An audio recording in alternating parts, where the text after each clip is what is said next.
Welcome in, one and all. Welcome, welcome, welcome. It is time for Three Guys Before the Game. And what a week it's going to be. I mean, you don't just get one of these. Nope. You don't just get two of these this week. No. What are you saying? I'm saying once, twice. This is a 3-episode week. I didn't know that. Oh, yeah. I missed the meeting. 3 episodes. Now, you're only going to be here for one. But when's the third one? Well, third one's Thursday. But when's the second one? Tomorrow. You're right, I'm not. Yeah, I knew that. Is this a summer series already? Might be why we scheduled it. Would you take 333? I mean, if you're playing baseball, Brad, you're playing baseball. You take 333. You're in the Hall of Fame at 333. 1 out of 3, absolutely. Welcome in, everybody. Yeah, but if you're shooting from the field, I wouldn't like your 333. If you're showing up for work, wouldn't take the 333 either. Maybe some Mountaineers shot 333 on Saturday. I didn't get it done either. Well, we'll get into that. Title of this episode is Clawed by Cougars. Oh, no, we changed it. It's not Clawed by Cougars. BY Blues. BY Blues. We had a working title. That was Clawed by Cougars. And then Brad said, no, how about BY Blues? I'm good with that. No, you said BY Blues. I don't participate in the title naming because you don't listen to anybody anyway. See, I don't even remember what I said. Right. You don't even know that you said that. You came up with both of them. How about that? So I created the beer, I created the popcorn, and I created the title of the show. Finally, you give me the credit that I'm due. They are unbelievable. Yeah. I thought if West Virginia women had lost, it would be BYU Blues, but the women came up, big win on the road. Oh, yeah. I think they just got back. Are they back now? Are they back yet? That was a travel nightmare. Anyway, I'm going to talk about that, too. Don't even know what time the game was. It was the same time as the West Virginia game. Same exact time. They just lined up one. Yeah. Lined up, beat them. Three Guys Before the Game, brought to us by Comax Business Systems. They have kept West Virginia's business data safe, secure, and efficient for 25 years. When it comes to your networking, your IT services, they can remote in and take care of what you need. They can give a complete inventory. We call it a computer colonoscopy. Take a look at your complete network. Where are you strong? Where are you weak? They can help. And then when it comes to business equipment, you name it, man. Like from paper clips all the way to a printer that'll print Dante's Inferno. 6 seconds. They got all that too. You still use paper clips? Occasionally you do look for one. When you got to open up your iPhone, stick one in there. Occasionally you do look for one. Occasionally. That is true. Very occasionally, but sometimes you do, and they're really hard to find. Like the only time I use a paper clip when I go overseas. You say that as if we're surprised. You see him just heaves off. He goes, "Oh, I use paper clips." Of course you do. But I'm more of a stapler man. Three Guys brought to us by Go-Mart. Go for good times. Go for Go-Mart. Get that Go-Mart rewards card and save on fuel and food. Three Guys brought to us by Lou Wendell Marine Sales in St. Albans. They sell family fun.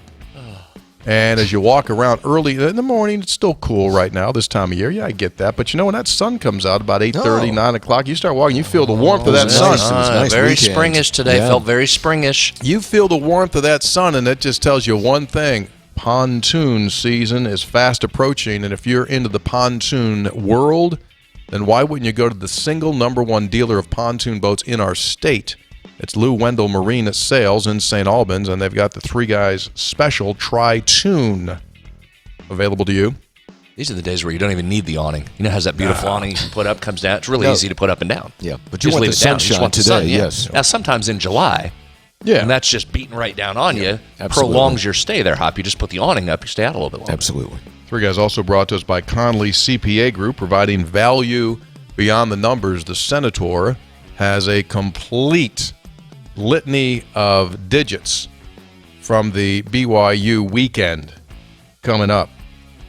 He'll answer the question, should they have, should they not have, would it have mattered? All of that and more. Thanks for being with us. All right, let's jump right in. So just the way that it worked out, WVU men and women each played BYU. Not that it would have made sense for the games to be in the same city on the part of same country. day. Crazy.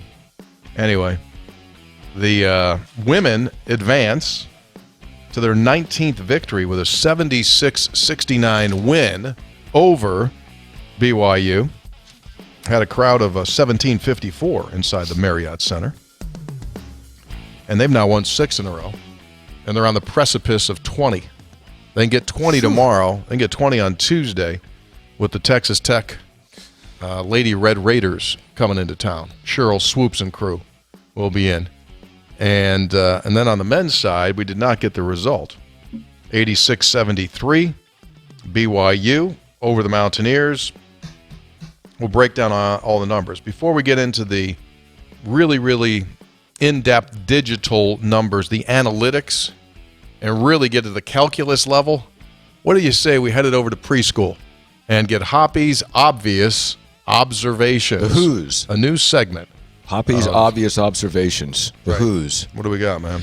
Well, first, a couple positive things for West Virginia in the loss. Props to West Virginia for battling back. Got down 17, hit that bad scoring drought, Brad, at the end of the first half, start of the second half. Battled back, got to within 5, showed some grit. I know, lost it at the end, but still battled back. So props to them for that.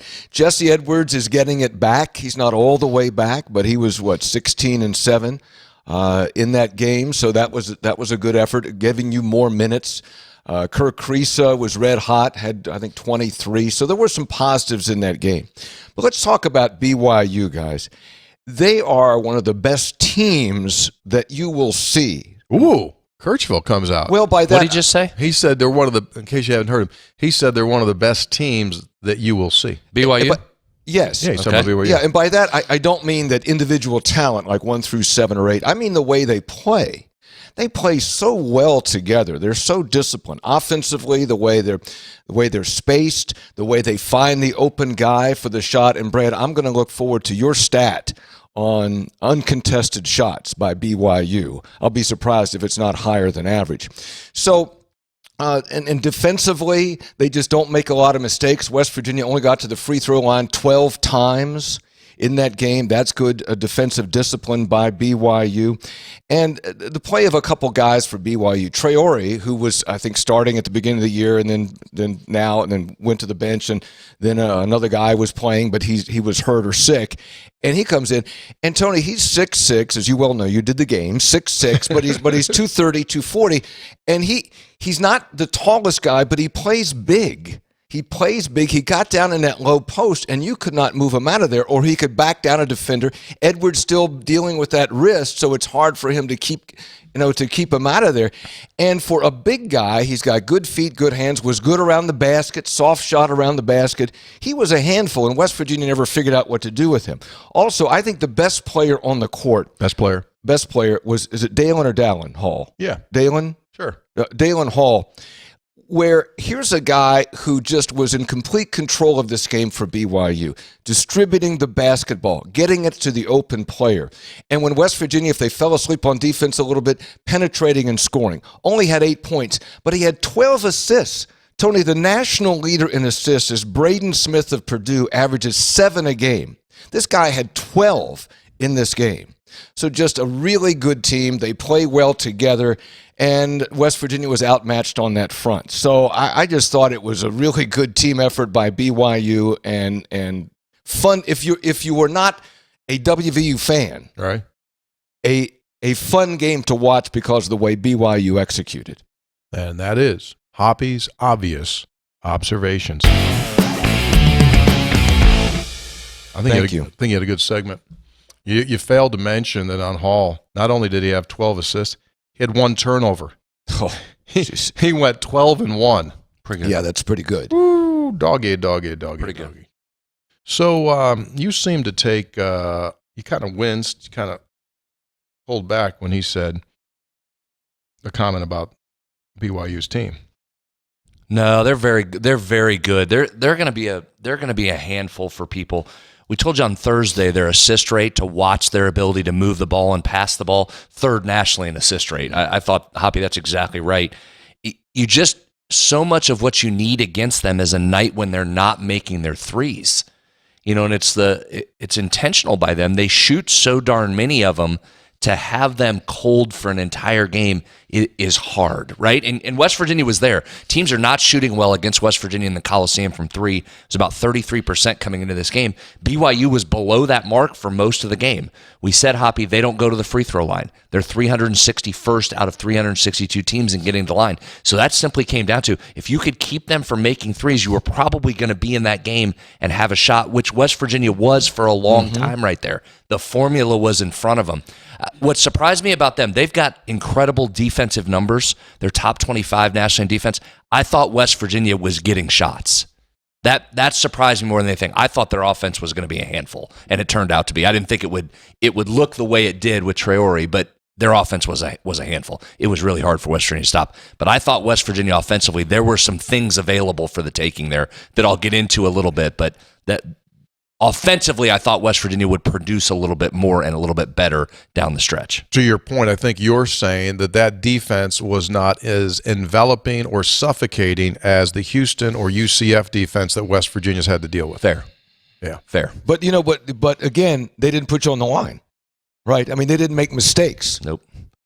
And that's one of our keys. We'll get into, we're far enough in the season now, Hop, I said this on Thursday. There's some specific markers when West Virginia wins, and you could see early on in this game, even when it was close, West Virginia wasn't going to hit those marks, and it was going to be trouble, because as soon as BYU figured out the long ball, it was probably going to be over. West Virginia just wasn't doing what it does when it wins games, and I'll explain that a little more. So when they were missing shots early, I think they were 1 of 7 or 1 of 8 to start the game from 3.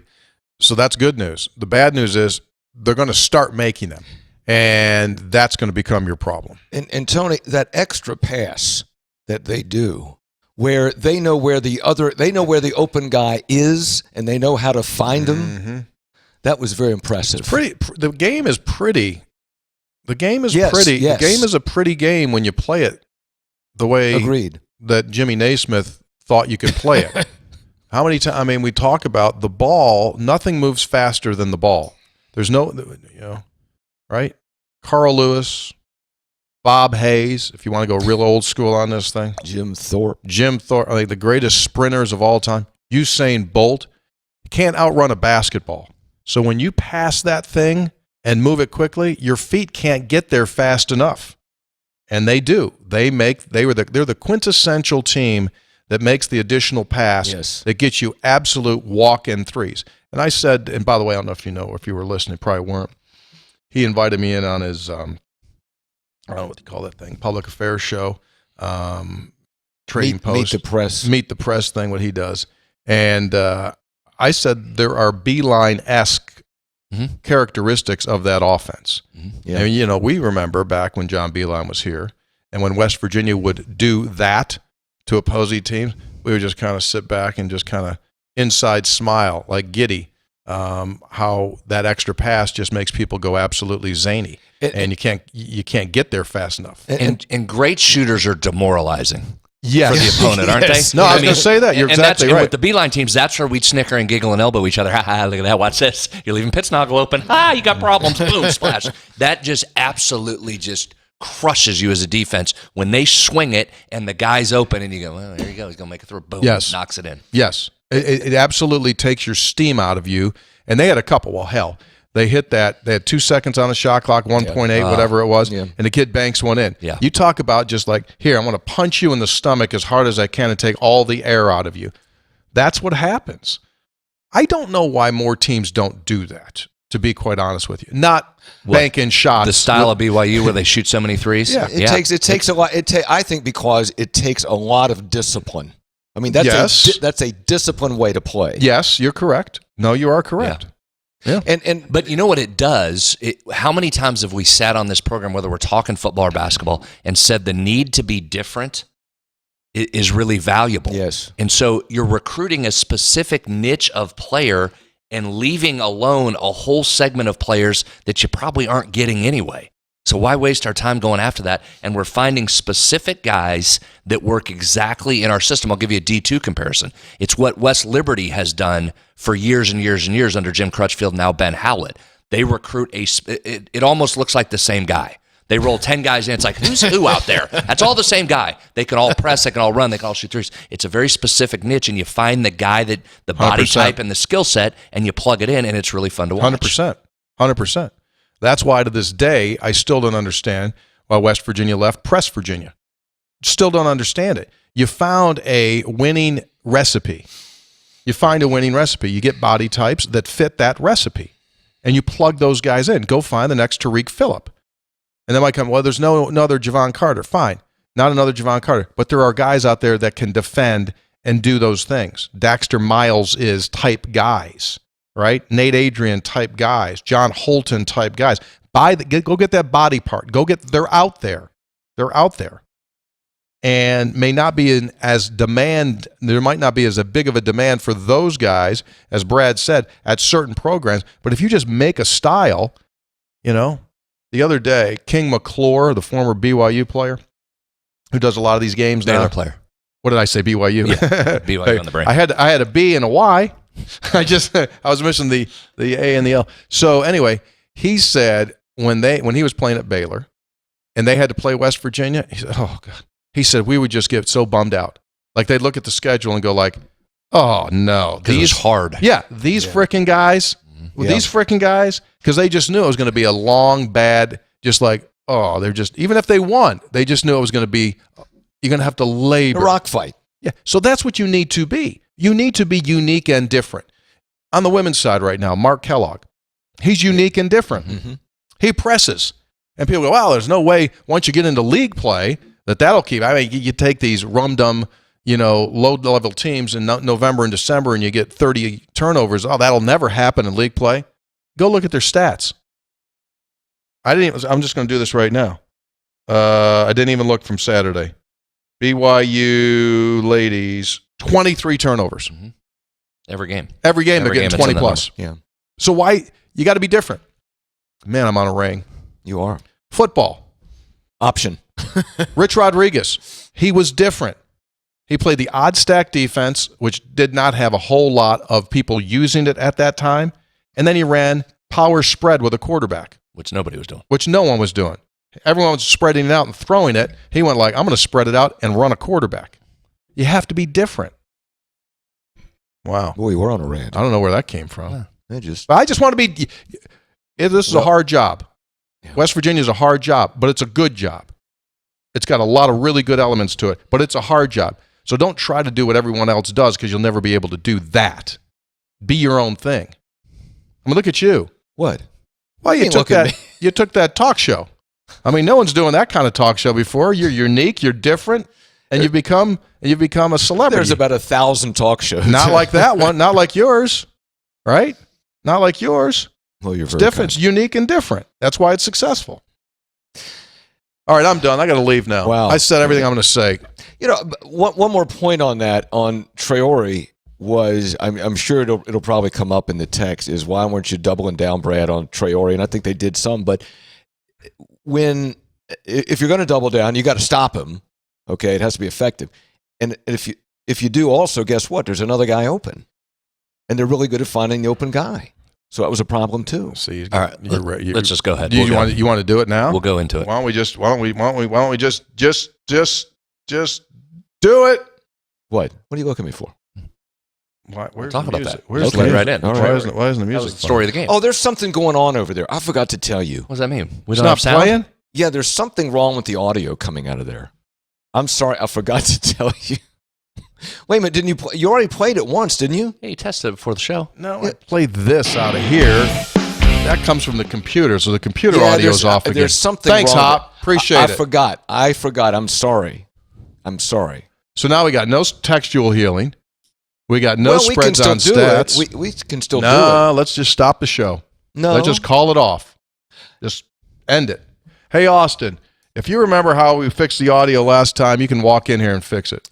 Tony, if you drop the snap, the play's not dead. Okay, pick up the snap and run the play, Brad. Right? That's Actually, pretty good. that's a good point. That's pretty good on his point. Yeah, it's a good point. Oh, I wasn't going to quit. Well, you just said you were. You were about to stop. Just go. Move. Go on. Run the play. Oh, no, I was going to go. All right. Yeah, I was just trying to. I did forget to tell you. I'm sorry. It's Well, it's also more of a problem that's not working, not that you didn't tell him. Maybe we could it's such a that's more the problem. Like you're secondary in the fault line right there. Damn thing doesn't work. Maybe that's our issue, not that you didn't tell him. True. You know And what the else equipment this is? This is a stunning development as well. I think it's the first time anything in this studio hasn't worked. First time ever. Can I talk about Traore? Because don't get me going off on something else. Let's just talk. Can Let's we get go. back to Traore? Give me the ball. Traore. Give me the ball. Just flip it back to me. You picked up the snap. Just throw it over here. Spreads on Exactly. Give it to him. Spreads on Stats is brought to us by the Conley CPA Group. They provide value beyond the numbers. If you need value beyond the numbers, they'll do your taxes. They'll do whatever you need. We don't have the music. So Conley CPA Group, they're really good people. And if you go to their office, they'll play music for you, but we don't have any today. Thank you, the Conley CPA Group. Go ahead. Ready? Yes. Yeah. Which, by the way, Traore is now Jet Duffy. Huh? He's the basketball version of Jet Duffy. I couldn't Nice help but Jet think Duffy of that. Like, are you freaking kidding me? A non-starter comes in, he's going to be the Naismith Player of the Year. Jet Duffy. So welcome to Jet Duffy. So you hit on exactly the point as you're watching that, and Traore is. Am I saying that right, Tony? It's Traore. Backing him down. You're backing him down. West Virginia just did not have an answer for him. I give him a lot of credit on the offensive end of being unstoppable. And some probably wondered, well, do something. What are you doing? But what you're doing is exactly what you said. How can you throw doubles at him and leave those shooters open? So I think if you step back for a minute and think about what the game plan was from Josh and that staff, I think they got it right. Yeah. Here's why. The thing you were worried about with Cincinnati was what? Points in the paint, and you wanted them to shoot from the outside. So what'd you do? You closed the paint off pretty well and made them shoot from the outside, and they couldn't effectively enough to beat you. What's BYU's scouting report? They're It's the gonna shoot exact from the other- opposite. yeah, they're going to shoot threes. Don't give up threes. See if they can get in lane. So if you let Traore score, okay, fine, because you'll take their two versus them getting threes. And it was working. He was scoring a ton, but that's fine. I mean, it's not an MVP vote. The scoreboard was still close. So I think they did it right in terms of theory. Now let's get to the numbers on this. That was a season high against West Virginia with the 14 post-up points that he provided. And he had some others that were not quite defined as post-ups, but he had a bunch. So it was season high. Okay, fine. But that's a three-point shooting team. That wasn't a season high on threes given up, was it? No. So give points to their center, not from three. Here's the numbers on it. As a team, BYU was 1.75 points per possession on post-ups that were single covered. So almost perfect, right? You can only get two. I guess you could get free throw out of that. 2 points per possession if you're posting up. They were 1.75. Well, in the second half, West Virginia did dig down on him a couple of times and went after him on a double team. When they did that in the second half, they averaged 1.5 points per possession. So it wasn't a significant change. So at the end of the day, I know a lot sat there and went, he's just eating you up. You got to do something. I think they had the right approach there. Let him score his, hope they're missing threes or not taking threes, and then you've got to convert on the offensive end. So I didn't really have a problem with it, and the numbers right there dictated that even when you did double, didn't change a whole lot there. Interesting. Here's my initial take on Traore. What about uncontested shots? You have that? He's big on this uncontested shot thing. Yeah, let me find it. Thanks for asking, Hop. Yeah, I just So you were locked in on this game, Hop. Like you weren't like sanding down an Adirondack chair. You were focused in on. I the was game. watching. I'm sorry. I was watching the game. Well, that's all right. I was. All Yeah, due paying respect. close attention. Yeah. BYU took 30 catch and shoot jumpers in this game. That's a season high against a West Virginia defense. 19 of them were guarded, 11 unguarded. Of the 19 guarded shots, they only got 18 points off those. Pretty good. Yeah. You'll take that all day long against a really good shooting team. The 11 unguarded, they scored 15, which still isn't terrible when you consider I those agree. are threes. Yeah. Those I aren't agree. unguarded twos. I agree. So that's part of why I said there were some things that were kind of in West Virginia's favor there for a good chunk of that game. They weren't destroying you. They were a 42% shooting team on unguarded jump shots, and you held them to just over 1 point per possession. So what happened? One thing you've got to be concerned about here, that is 36 points in 2 games that have been given up on unguarded jumpers.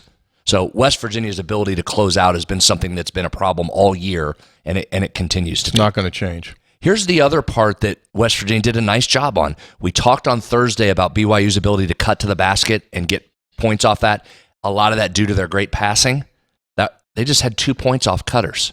West Virginia did a pretty good job of sealing that lane, hedging the cutter. They were trying to do that curl a bunch. West Virginia stopped that pretty well. Here's one thing that got West Virginia, and this is just what I say a lot. This is a number to back up what you saw if you were watching. Second chance points. They only had 9 offensive rebounds, right? West Virginia was 9-9 in the offensive rebounding category. So sometimes that mantra of rebounding is the most important key to the game, you've got to dig down in there a little bit, because we saw West Virginia get crushed against Cincinnati on the offensive glass, but win on second chance points. So they lost rebounding, if that was your key, but won on getting points. Same thing here. You tied them rebounding-wise, right? They didn't out-rebound you, but here's where they got you. Off of those 9 offensive rebounds, they scored 19 points, 2.1 points per possession. Wow. Because how many of those were threes? There were a bunch of So long offensive rebounds, rebounds that ended up in second or third shot threes. That 2.1 points per possession, for reference, the offensive leader in the country is about 1.1 points per possession. So that area really, really got you. Those 19 points right there, that makes up for some of the misses on the jump shots. Yeah. So it wasn't just we've got to rebound to win this game from a West Virginia standpoint. It was timely rebounds and or limiting second chance points. That's really more to the point there. That's a great stat. Those are also demoralizing. Yes. Those are really demoralizing. Threes off offensive rebounds, that's like a double kick in the midsection. Yeah. Good thing you went midsection, then go below that. Yeah. Thank you. Adjusted on the fly. Okay, a couple West Virginia things. There's 2 markers that have remained must-haves if West Virginia's going to win. Hop, we've talked about one for years, free throw rate. West Virginia needs to be 43% or greater in free throw rate. That's the number of free throws divided by the number of field goal attempts if they're going to win. You could see in the Cincinnati game, started slowly, started to build, got into the high 30s, kept creeping up, finished well above that mark, like 55% against Cincinnati, won the game. This game, you only had 1 free throw attempt in the first half. 18 or 3% was your free throw rate in the first half. You need 43%. You had 3. It ended up at 18% free throw rate. Again, you need to get to 43. So that was a number, if you're watching throughout the game, Hop, unless they're blistering hot from 3, that number matters. And it's mattered in every win so far that they've had. Here's the other one. West Virginia's assist rate needs to be right near 60% or better when they win. Share the ball, right? Move the ball around. When the ball gets stuck or West Virginia settles for jump shots without swinging the ball, it generally doesn't end well. So you got to get to that 60%. You finished at 46% assist rate. I just thought they were at times too reliant upon jump shots, especially threes. BYU's assist rate was 59%. Correct. That's the number. It's right at 60% or more. Mm-hmm. Yeah. There it is. That explains it. Well done. Any individual numbers? I don't think most of my stuff was team on this one. Anyone stand out? Got to make shots. I mean, I don't like to get on here. Oh, I got one more. I'm sorry. Go ahead. Finish your thought. I don't like to get on here and bash guys. But you got to make shots. Well, you can't go. Well, once again, like look at BYU. So Traore 24, Johnson 15, Robinson 12, Saunders comes off the bench with 17. You look at West Virginia, Edwards and Kriisa. Then after that, Tony, what have we talked about? Who else is going to score? Yeah. Who else is going to get you points? Kriisa did his best to keep you in there. There's enough guys on that floor that can score that just didn't. Kriisa was very good offensively. That was encouraging. I thought maybe they went away from Jesse too much down the stretch. Yes, he feeding it in there, because I thought that was the flip side of Traore. If you're going to play him at 6'6" and he's going to stick his backside in you and have more girth and score over you, well, then come back at him with Jesse Edwards with plus 6 or 7 inches on him and try and go to work. And Jesse was very effective inside. So I wonder, part of when I said I think they settled for a few too many threes, their 3-point attempt rate, West Virginia's, was about 5% above where it normally is. Probably missed some opportunities to feed Edwards in the post. I'll give you one. So Kirk Kriisa and Jesse Edwards went 15 of 23 from the field. You take that any game. The rest of the starters went 7 of 28. That's 25%. Can't win. Yeah, and so that's one of those, feed the guys that are making shots until they're not making shots anymore, and everybody else just stand down until you get it to them. Here's something to watch. You know how we identified some zones in the Cincinnati game, those 3-point wings that were so valuable? Yeah. And we identified a zone on Saturday. Short left baseline. Said it's going to be available. It was. Get to the short left corner. You can Didn't make shots from there, did we? 1 of 6. Yep, I saw him coming. Every time they went up from that short left baseline, I was thinking of you. Season high in attempts from that spot. So I saw him. Scouting report on Thursday, Hoppy told us that spot was going to be available. Get to it and make those shots. They're available to you. West Virginia just couldn't hit those, unfortunately. So the numbers are 2 for 2 in the last 2 games on shooting zones. And Tony, I know that Battle had 14, but I don't know what for what. I mean, I don't 5 of 15, I believe. 5 of 15. He was. So he took a lot of shots, but I couldn't tell were they locked down on him? Was somebody really on him, locking him down? I thought Anybody he got notice? some good looks. You think he's settling for threes? He took 7 threes. I think that's the next evolution for him. I'd like to see him in these upcoming games when he doesn't have a single defender that's super elite. Like Cincinnati, he was just, I thought getting 10 against Cincinnati for him was pretty good because that defender was all up in his grill and had a great body type to hold him down. I'd like to see Battle maybe put it on the deck and work on getting in a little bit. He's got a really good mid-range shot. He's got a great shot in the paint. He can get to the rim. Maybe instead of settling for threes, which I know he can hit them. So when he's hitting them, you're rolling. But I'd like to see him maybe put it on the deck a little bit. So I think he's really good when he does that. Yeah, I agree. I've had to make some modifications. Okay. Because our audio doesn't work. I'm attempting to use a creative method. Oh, don't do that. That's going to be really What? rinky dink. Go ahead. Rinky dink. So check the numbers. We'll just go right to the numbers. Here comes the heater. Oh, actually, it's not bad. Jump into the analytics portion of the show. Ready? Tell me that's not a West Virginia thing to do. You figure out a way. Guy backs you into a wall. That doesn't sound that bad. Doesn't sound that bad. West Virginia guy goes like, "What'd you do? Oh, you took my audio away? It's fine."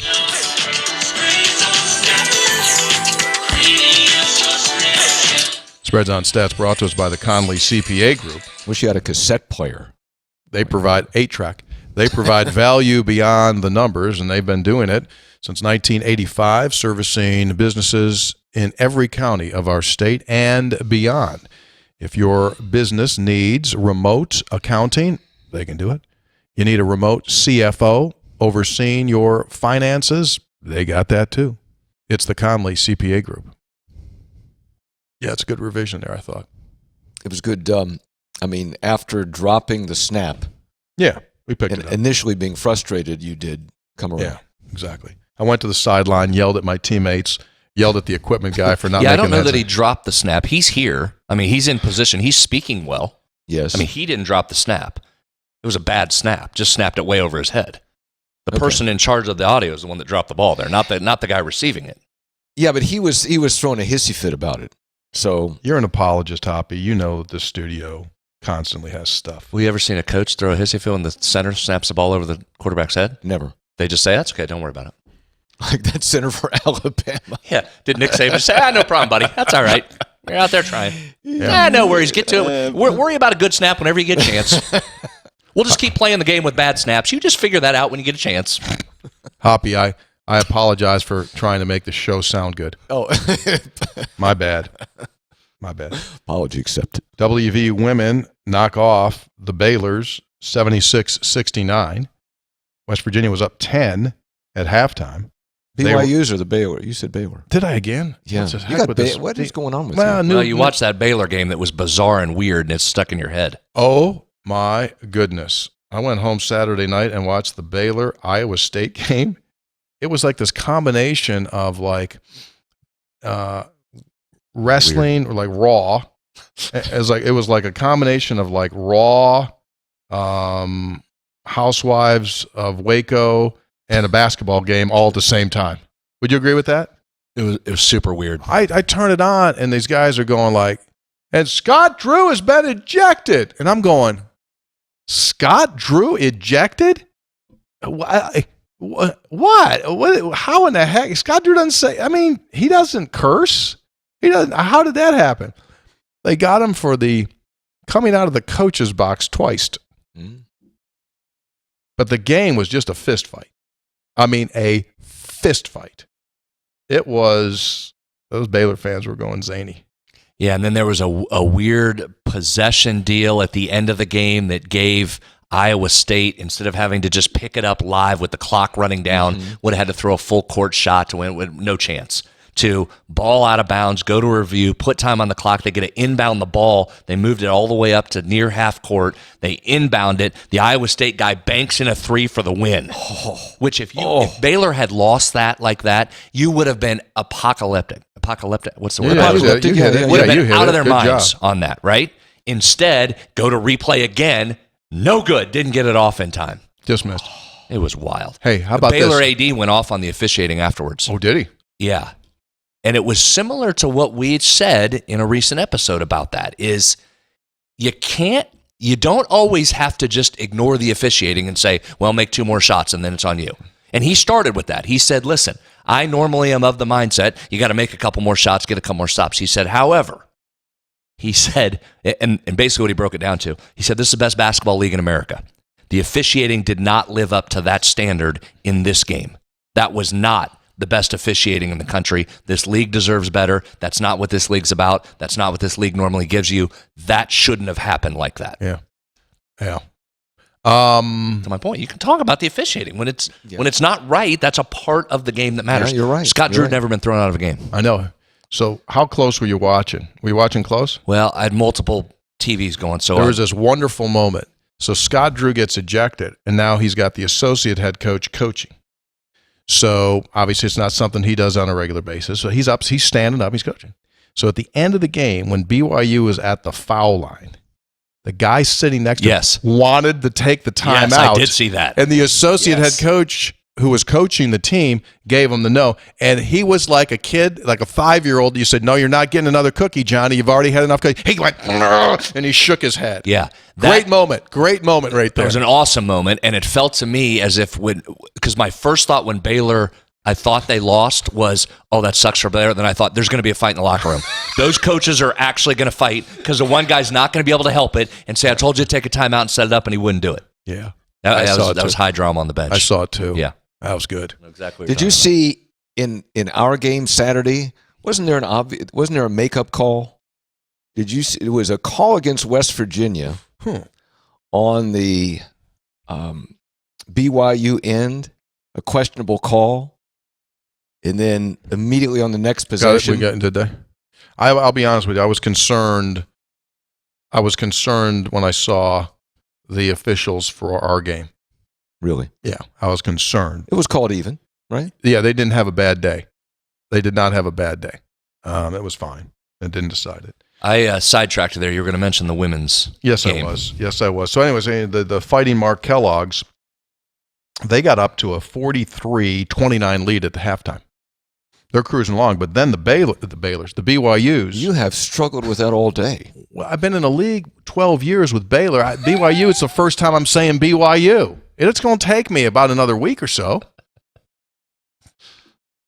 The BYUs outscore West Virginia by 6 in the third quarter and by 1 in the fourth quarter. But anyway, West Virginia wins it by 7. And they had 4 double-figure scores for West Virginia. Mm-hmm. Lauren Fields had 22. J.J. Quinterly scores 19 with 5 boards. You had 11 for Jordan Harrison. Kyle Watson played 39 minutes and had 10. And West Virginia went on its way. And that's just, you go on the road, that's a good thing. But anyway, so that game was exactly at the same time as the men, 6 o'clock, our time, which would be 4 o'clock in Provo. And so they were delayed getting out to Provo on Friday because of whatever. And then on the way home, they get delayed again. Snow, and then they got to de-ice, but the icing truck broke. The de-ice truck, so they had to kind of scoot around the airport, find another de-icing place. Long story short, They get in at 6 a.m. Mm. Okay? So my point to that is this. I continue to tell you and say this. When these presidents in these leagues put these little ideas together to reformat these conferences, they are not paying attention to what it logistically operates like. They're not thinking about that. Well, yeah, you can do anything. Hey, what if we did this and this and this? It can make us this much more money. But the reality of it is, that's the wrong way to do this. This crap that they always say, like where the experience and the health of the student athlete is always at the forefront. Horse crap. That should never be mentioned. Right? So now, next year, it only gets worse. It only goes farther west. Arizona State. More often. And more often. Yeah.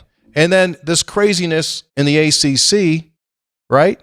With Stanford and Cal coming all the way. Will someone say it? Will someone say there's a white elephant in the room? Will someone say this and just stop it? It's part of why the discussion about football should potentially be a separate entity makes a heck of a lot of sense. Absolutely. Why Oregon and UCLA softball are coming to play Rutgers and Iowa in the snow there is no defense. There's zero defense of it. Absolutely. Those schools should stay out west and be playing softball all along instead of having to play 50 non-conference and then come to Rutgers. Exactly. I mean, no one wants... Football, at least for the most part, is traveling on a weekend. Okay, I'll say it. Football and men's basketball make money. Okay? They should be handled differently. Okay. They should be handled differently. No one will ever say it. I keep saying, will you power people that are running these things, put a circle around your campus, and those are the teams that you're going to play. You get great competition. West Virginia could play Pitt, Penn State, Maryland, Virginia, Virginia Tech, Ohio State, North Carolina, Duke. Name your schools. You can play all of those schools. If it's the baseball team, if it's women's soccer, if it's volleyball, that's great competition. And you can do that in college sports without taking your team and putting them in frickin' Arizona and bringing them over here to play. Tony, I agree completely. However, all the money is coming from television, and television likes it. Wait a minute, and television likes it if they can have an Oregon, Ohio State, Oregon, Michigan matchup. What sport? And they don't What in sport? football. In football, We can Okay, find. that's We're what going we're to saying. still do that. Are they We're excited? Still doing Are they that. excited for Oregon Rutgers softball? Is that bringing I'm a lot of talking- money? okay, you're talking about a separate- you're talking yeah, about that's what I separating just them out. said. Break it apart. Yeah. Those Okay. sports need to be Okay. handled That's differently. fine. Okay. Yeah. Don't make Oregon softball come all the way here because the Oregon football team, because Fox wants the Oregon football team to play Ohio State. That's nonsensical. If I was softball, I would be beside myself out there. Yeah. Like UCLA and we came here to play on the West Coast, play softball on the West Coast, and you're sending us to Rutgers? Yeah, I'm saying this for Okay. football. All due Football respect. and basketball stay the same. Football and basketball, you're in the league. Okay, we're going to do it because basically this is professional anyway, so that's fine. Celtics will play the Lakers every once in a while. That's fine too. I'm fine. I'm talking about the Olympic sports. Okay. All right. I understand. Now, I'm sure people will lose their mind, but that's the reality of it. It's a bad experience, I think. Okay, real quick, speaking of women's basketball, super efficient at the rim, 12 of 15. Yeah, it works. We always talk with them with threes. They didn't have a ton of threes. 3-point attempt rate lower than usual. Made 7 of them. Shot 43% from 3, 44%. So efficient, but they also got to the basket too and finished. That's a nice win. Win on the road, get out. Three guys before the game brought to us by Comax Business Systems, keeping West Virginia's business data safe, secure, and efficient for 25 years. They provide digital phone systems from the smallest amount, 1 line, all the way to 1,000+ lines. If you're a business that's in need of a new phone system, they got you. Contact ComaxWV.com. Three guys also brought to us by Gomart. Go for good times. Go for Gomart. That rewards card saves you money on your fuel and your food. And the Three Guys Tri-Tune Special is available to you from Lou Wendell Marine Sales in St. Albans. You can do everything on that pontoon right there except print counterfeit money. Other than that, you can do whatever you need. Unless you're in international waters. Man. Right. You are looking live at the 2023 Avalon 2385 Entertainer. It is absolutely primo. It's available to you at Lou Wendell Marine Sales in St. Albans. Visit them at LouWendellMarineSales.com. Can I say hello to somebody before I forget? Yeah. You know that you got the handkerchief over there? Yeah, here, take it. So it was Marshall Day last week at the legislature. I think it was Wednesday. And Mark DeLong came forward and gave me this. These are handkerchiefs that we have one for each of you.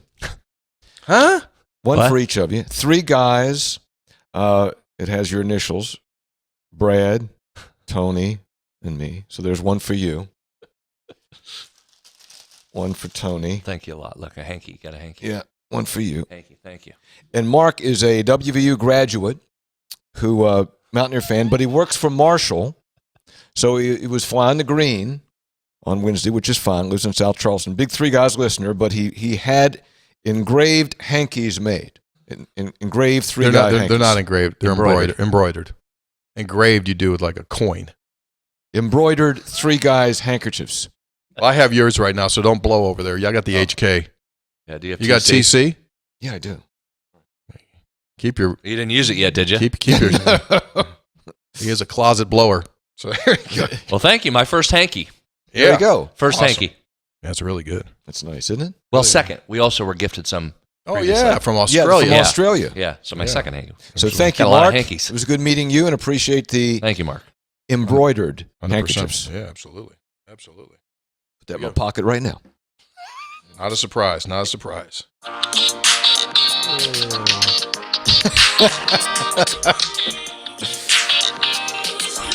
Oh, look what time it is.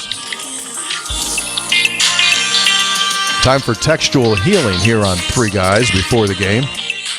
Sponsored by episode800.com. Now available, a new high-fidelity tech audio system at episode800.com. I do give you credit for pivoting. Yeah. Had a really good meeting over at WVU Business School on Friday. Really? 3 guys related, and 3 of the people in the meeting were there and present. Another person was doing it on a Zoom, Mm-hmm. high level person, and runs the whole school or something like that. And so we're giving this whole spiel, talking about things, and then the guy gets on there, and I said, I don't know if you're familiar with the show, and he said, well, first off, I just want to say thanks for having me. It's a P1 listener. It's just widespread. It is. It's absolutely widespread. Episode800.com has all of our stuff. Thanks for all your orders, all the popcorn for Valentine's Day. Today's like the last day it's going out, right, Senator? Today was it, February 5th? People are getting They're out the door. Yeah. Yeah, I'm starting to get some rave reviews on the popcorn. All right, here we go. This is an update from a couple shows ago, actually last week's show, Monday. Remember I showed you Matt in Tulsa? Yes. Yeah. And Shambu. And I said, okay, he was, I got introduced to him, and he was adopted. And so I said, I don't know what the details are. So his dad, Matt, wrote in. So this is the deal. So Shambu and his sister are both adopted from Ethiopia. Oh, there's Shambu right there. There he is. Yeah. 2018. We were in the process of adopting twin girls from India, but my wife got pregnant. We didn't think that was ever going to happen. Wow. God has been good to us, and now we have a 5-year-old boy that keeps life very interesting for all of us. So there you go. So there's the update. He's going to be the 5'10", 182 corner, playing a corner at Metro Christian in Tulsa, and looking to come back to West Virginia because his dad's originally from Weirton to play up, I don't know, maybe. You know, you hear that occasionally, anecdotally.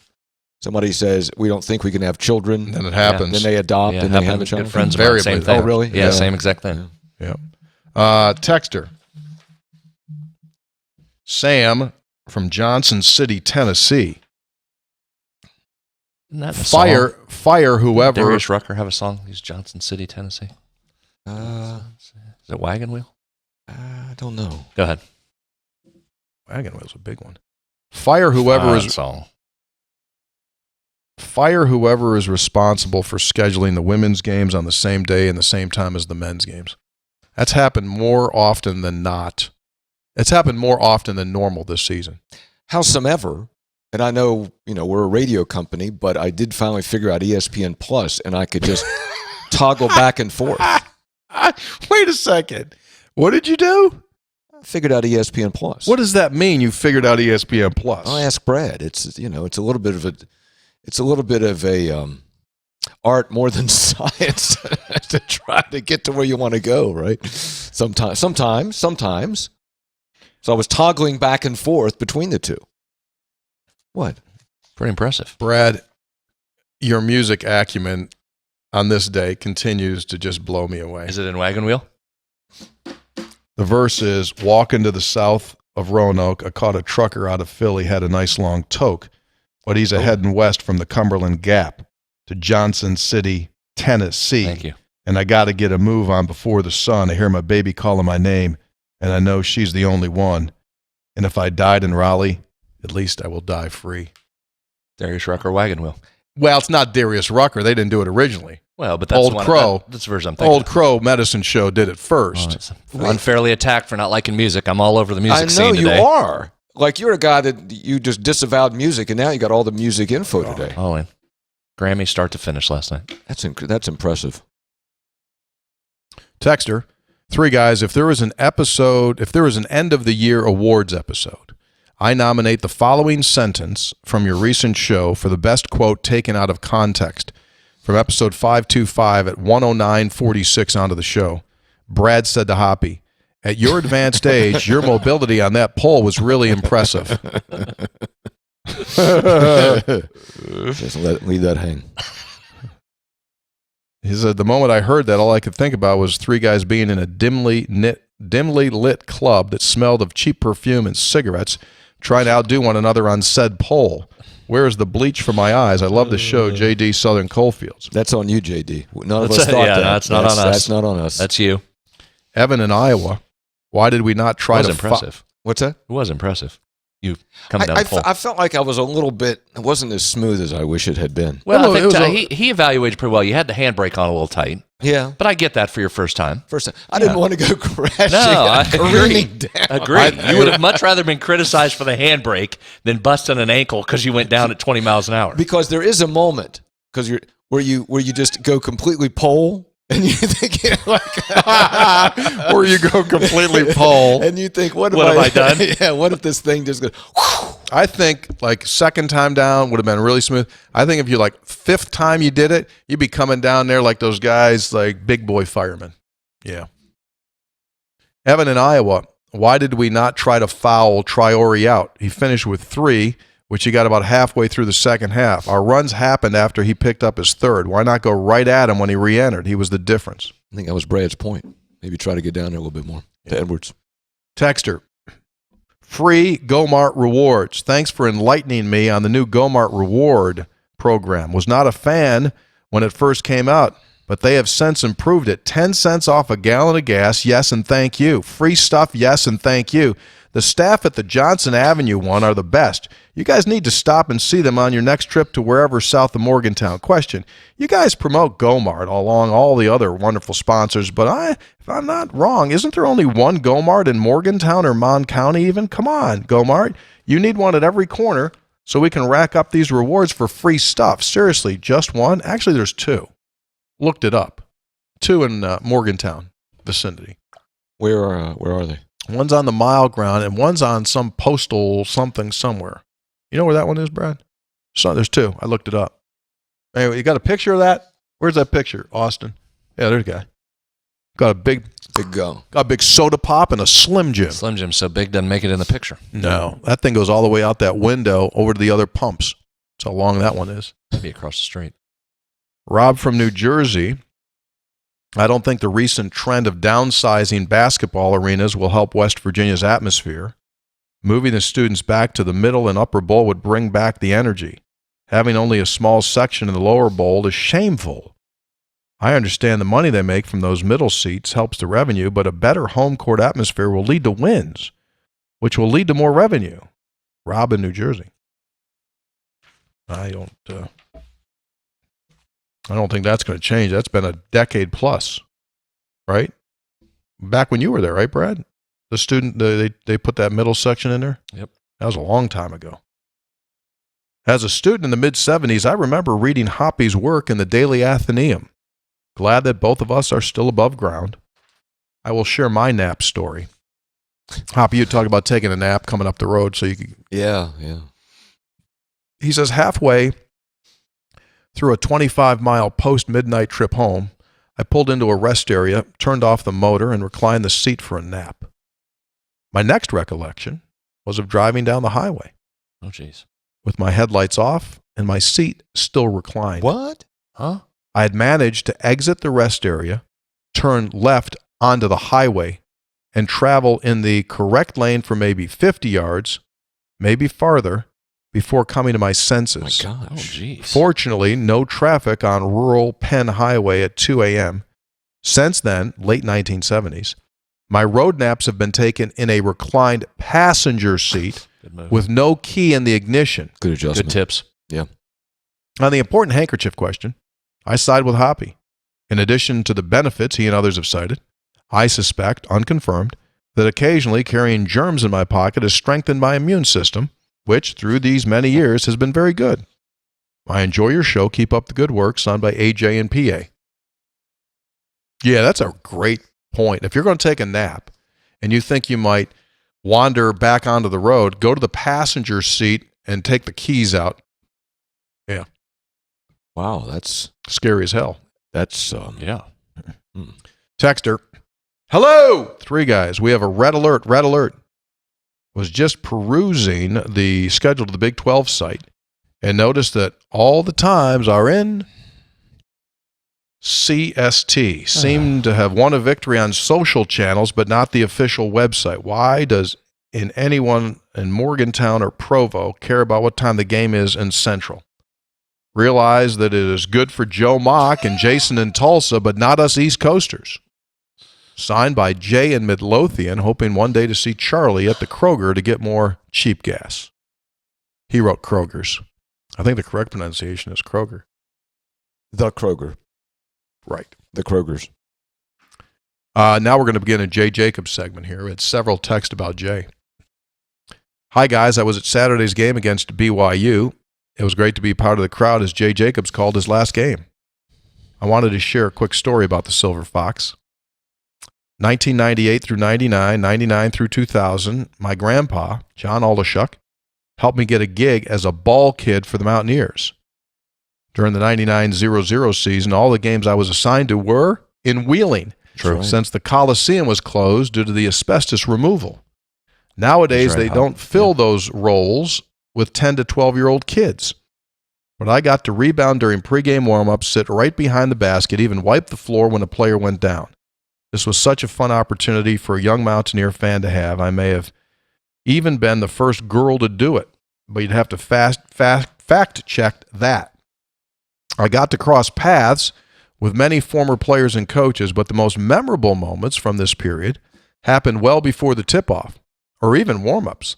While the team was still in the locker room, the ball kids would always shoot around and play pig or horse during that time. And Jay Jacobs would often join us. He definitely still had it. It was an honor to rebound for a Mountaineer legend. Jay was always incredibly kind to us kids, and I wanted to share how much fun that was. He's a great guy, and it was such a joy to be there as he was honored. Calling his last game Saturday, cheers to the Silver Fox, signed by Megan from Pittsburgh by way of Weirton. That was a nice event Saturday. Of course, you were part of it, Tony, where they paid tribute to Jay Jacobs. Got to call one more game and honored there during the ball game. That was outstanding. He's an important part of Mountaineer lore. Absolutely. No question about that. And I've said this before. Jay could shoot the living heck out of it. Set shot, baby. I mean, well into his 70s, just absolutely. He'd take kids on the team, and he'd say, all right, let's go.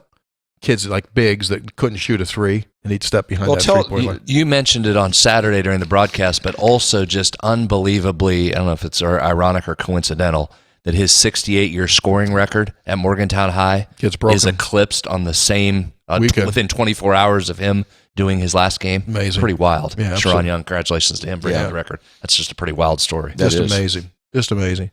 Greetings, esteemed triumvirate.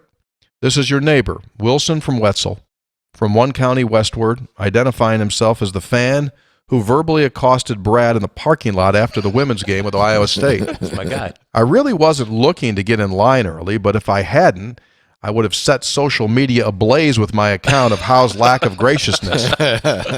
All of that aside, I'd like to suggest an item for your thriving Three Guys merchandise line, a high-quality rugger in authentic gold, and blue colors. I've searched the web looking for such garment, and the closest I've seen it to is the gold and black. But I want to be a Mountaineer, not a Steeler, so here's hoping Tony thinks of it and someone else can make it happen. What's a rugger? Good text. I looked it up. I don't know what it is. Is it the old school rugby shirts Is that what that he's have talking the about? stripes with the white collar? Yeah, okay. That's what I thought it was. Okay. Those were big when I went to college. Yeah, those were- rugby yeah. shirts. I love rubber buttons. Loved me some of those. Rubber buttons. Yeah. Love that. I love those. I had a gold and blue one back in the day, Hop. Did you? Yeah. What happened to Texter. it? Go on. Huh? Go on. Go on. Texter. Dear Three Guys. Oh, boy. Here we go. Professor Vinny here. Last episode, Tony suggested that I might be on a sabbatical leave since I text in so much. I actually am serving as the chair of the sabbatical leave committee, which means I am not eligible since I am part of the committee who recommends other faculty for sabbatical leave. I'm also an assistant professor, and only tenured professors are eligible for sabbatical leave. But I now know what I'll do with sabbatical leave once I ascend to those heights in my career. Text twice as much, signed by Professor Vinny. Yeah. Texter, hello, gentlemen. Logan from Greenbrier County. During dinner Saturday, I kept going back and forth between the men's and the women's games against BYU. You figured it out too. Yeah. I saw on social media just how very polite the women's fan base is. Nothing but respect for them. Tony, your suit from Saturday night was top notch. You did look good, by the way. Well, I mean, fine looking Phil. He's not going to send somebody out there looking bad, Good point. right? I mean, Phil's going to make you look good. No, you always dress very, very nice I mean, at Phil, the ball games. that's all Phil. I mean, you saw me dress for years before Phil. Right. Yeah, it's better. It's My better. wife, now. my wife will point that out to me. Yeah. Yeah. I don't like the gold jacket, but that's Yeah, I'm not crazy about it either. Go with the theme. I wore it for Dum Dum over here It's for because the he wanted theme. to stripe the stadium. Stripe the stadium. yeah, I got that. I mean, well, okay, fine. Texter, appreciate all you guys do. Logan says, last episode, you guys mentioned Fram oil filters. Well, we sell them at the AutoZone here in Lewisburg, and we're right next to a Go-Mart. Come by anytime, and I'll be more than honored to help you. Texter. Oh, this is a video. I'll get this video up here. This is pretty interesting. I've got an issue, though. I got a problem here. Oh, you can't play the audio, can you? No, I can play the audio here. That's not it. There's a ton of texts that aren't here. Really?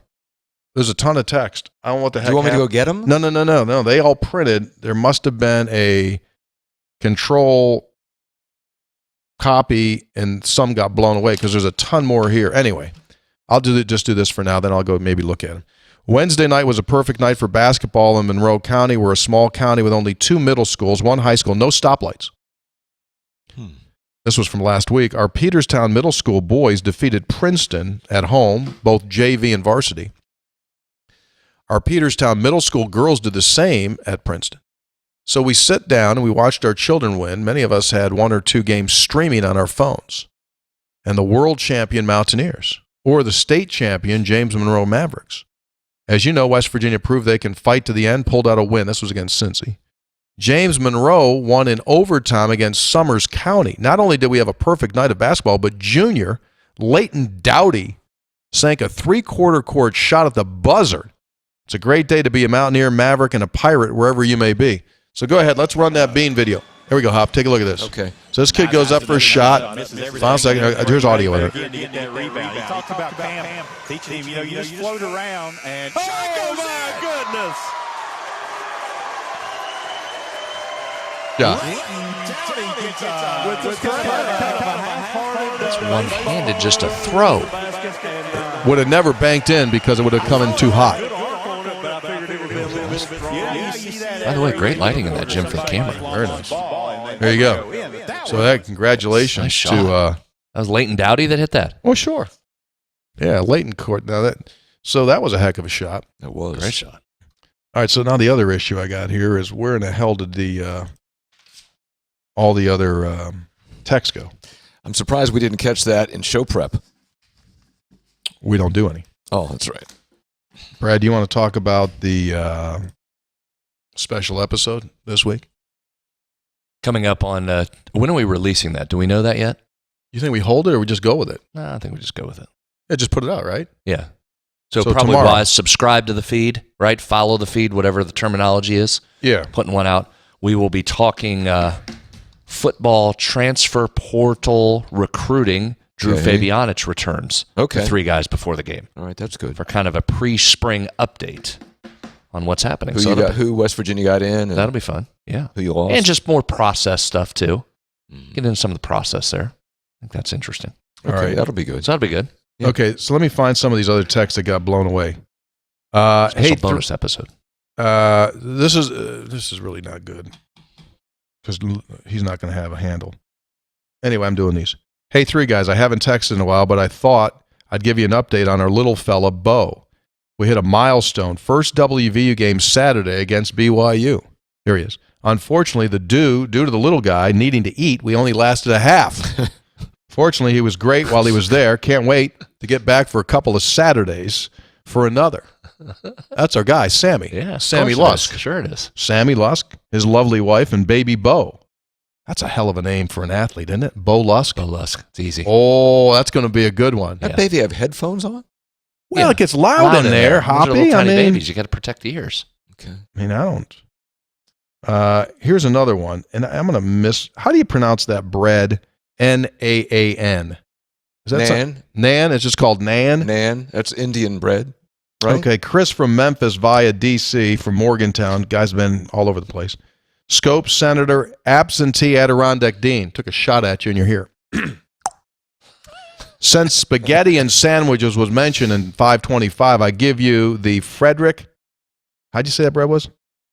Nan. Nanada. No, or non. Nanada from a restaurant called Let's Eat in Huntington that has unfortunately closed.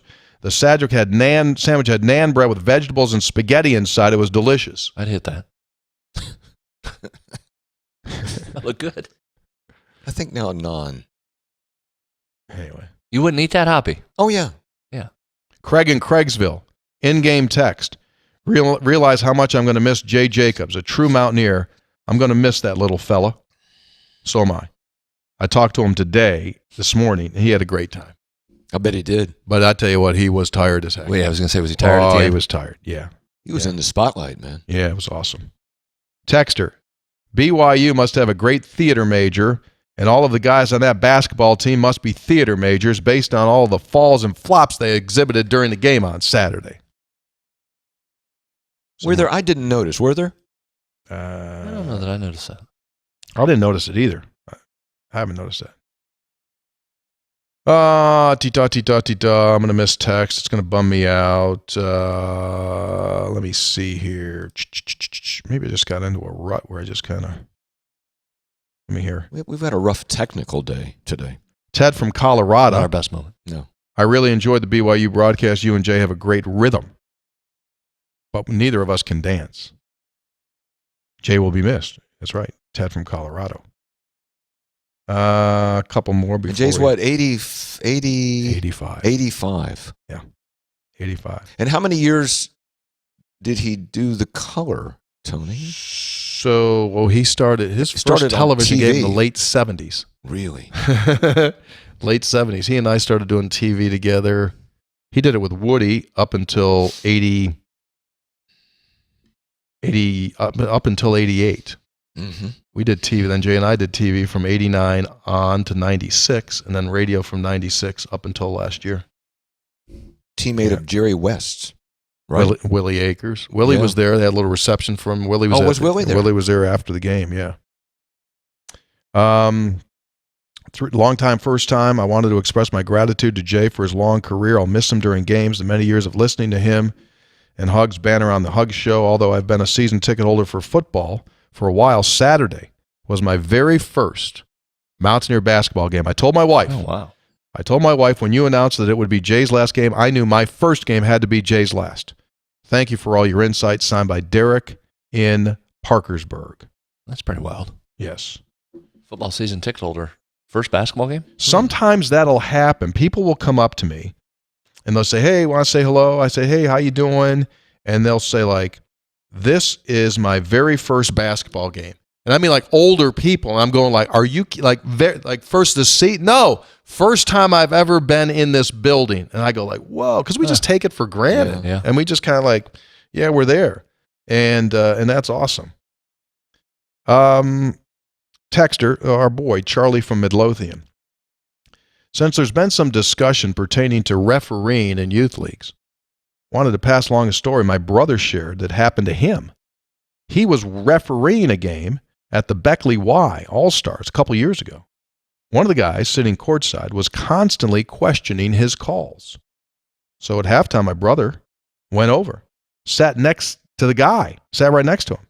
He then turned to that guy and said, you know what? I can see the game better from here. He then got up and walked away. Guy never said another word the entire second half.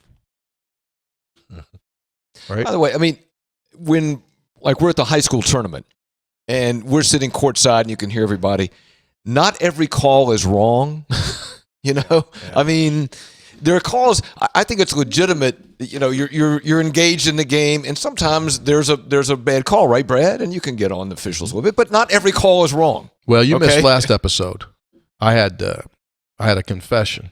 What's that? I used to crush officials. Oh, really? When my kids were little, yeah. Really? Yeah. I did a 180 from it. Yeah, my gosh. Did a 180. When you crushed the officials doing your kids' game? That's correct. Wait a minute. How old were your kids? Second grade, third grade, fourth grade, fifth grade. And you're crushing sixth. the officials in a third grader's game? Well, I wouldn't say third grade. It's probably middle school and up. Well, if they were bad, they needed to get a little bit. But it's bad. It's stupid because the whole thing's stupid. In the big perspective of what it is, I had that epiphany. Would go, wait a second.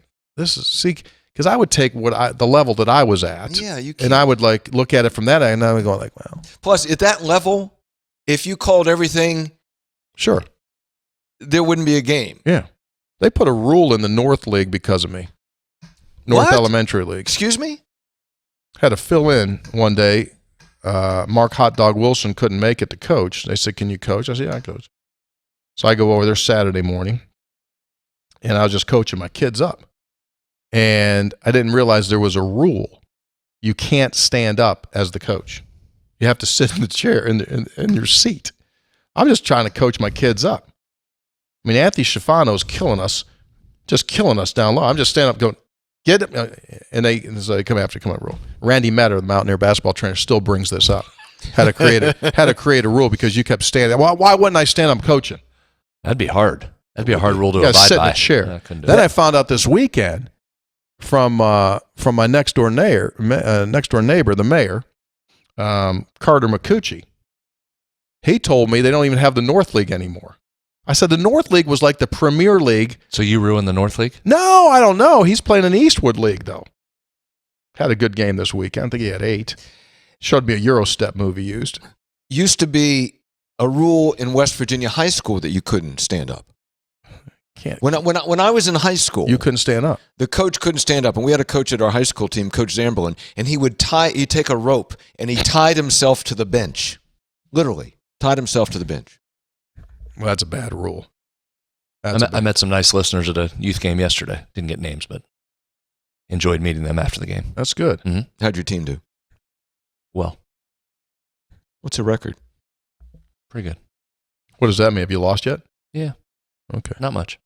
First place? Right around it. Top of the table? Probably second. Tournament coming. Texter. Hello, Scope It's not Spreads. my team. I don't coach it. Well, okay. All right. Got 2 wonderful coaches. Okay. Hello, Scope Spreads and Hoppy to the third. Just consult when necessary, but it's usually not needed. From the deep archives of There's Always a West Virginia Connection, the first selection ever West Virginia State's Earl Lloyd was the first HBCU, historically black college, men's basketball player drafted to the NBA. And it was in the 1950 draft. He was the 100th pick in the 9th round. Love the show. Dave from Dayton. P.S. I'm the cool uncle and brother everyone loves their bourbon barrel lids. Oh. I met Earl Lloyd. I met him when he was Did you? still here. Yeah. Just like the walk away that I had from him was like, what an incredibly nice gentleman. Just that's what he was. He was just like that incredibly nice. But what he says there is right. That is correct. That is correct. Hey, this is out of the blue, but Tony, you know my brother Nick, and Well known. he and his wife Sherry took a camper and were gone for a month in Florida. So I talked to him yesterday. They went all over Florida in a camper, and I said, "How many West Virginians did you run into?" Oh boy.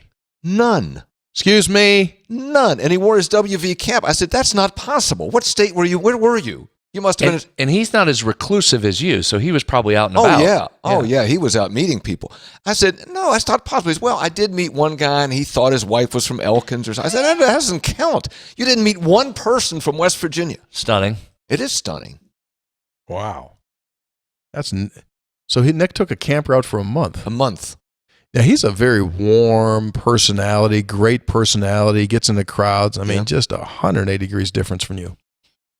It's not fair, but that's okay. Not aloof, He's not aloof. No. nor distant. No, not at all. And those are words you use to describe yourself. Say, I mean, that's why I picked those up. You've said, I'm aloof and distant. I am a little bit, yeah. I don't think you're aloof.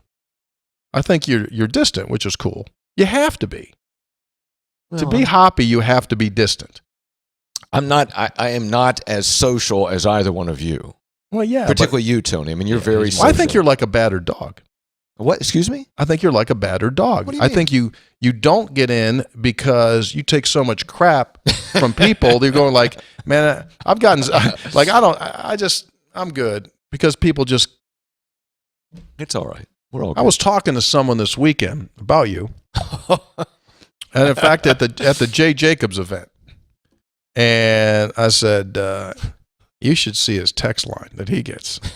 I said it doesn't matter which side. They all just pile on. I mean, so that's probably why you are intentionally you don't engage because you just don't know you can't. It's a trust issue. When you say Senator, it's a trust issue for him.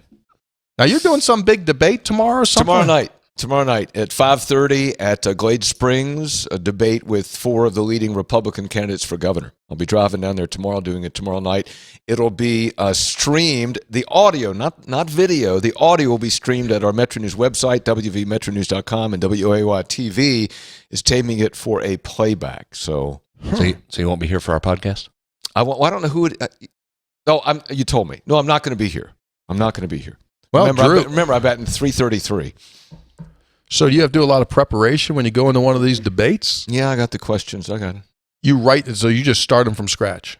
Yeah. Or do you pull a file from past gubernatorial, like, let's see what I used here. No, I worked on them. I asked McElhenney for suggestions. I asked, and they, it's put on by the Republican Party there in Raleigh County, and they gave me some suggestions. So I put it all together. I worked on it this weekend. How long does it go? 90 minutes. 90 minutes. But these things have kind of become old hat for you, right? Like you just get in and it's like, okay, here we go. Well, no. I mean, I got to prepare, and they, and then I got an email this morning asking me if I would moderate another debate. I said, you got to get somebody else. I said, I'm done. Well, I just think it's better for Brad to have somebody else in there asking questions and with a different perspective. I will have done too. Get somebody with a different perspective to ask some questions, not just me. Yeah. So you have to. So I would imagine, beside the questions that you ask, you have to. Your concentration level has to be at about very high, 300%, because you have to listen. Because if anyone, by some very unlikely chance, would say something that would be incorrect, you may have to call them on that. Correct? Well, yeah. I don't think that happens in those things. Just I don't think that ever happens. Okay. Well, you got to be on your toes. Yeah, I'm listening and then trying to engage the others because you're trying to ask questions to try to get specific responses, but also trying to manage the event. Right. So I'm not looking down thinking about the next question. Right. No. You just, it can't be a Right. rote question thing. Yeah, and you have to be diplomatic if they say something that perhaps, in the rare chance that it could be incorrect, you have to be diplomatic when you say, actually, like we're on Three Guys, we could just say, hey, that's a load of crap. Bring that back where you brought it from. Probably would not say that. Yeah, right. I mean, it's a different. See, Brad, he's got it. That's why it's difficult to be him. That's why he's so distant. He just doesn't know who to trust. That's the one thing we've established on this episode. Hey, is it working now? Hoppy. This is coming from Wide Orbit. Oh, sorry. The audio's coming from the PC. Okay. We got to get that. We got to figure that out. Did you know the show wasn't streamed live? I did not know that. Yeah, we got to get it fixed. All right. Well, time for me to blow into this brand new hanky. This is perfect. Allergy season's coming. I'm just going to carry this with me. Shed my tears over our audio not working. It was a nice gesture. Get that done. That's very nice. Get that engraved.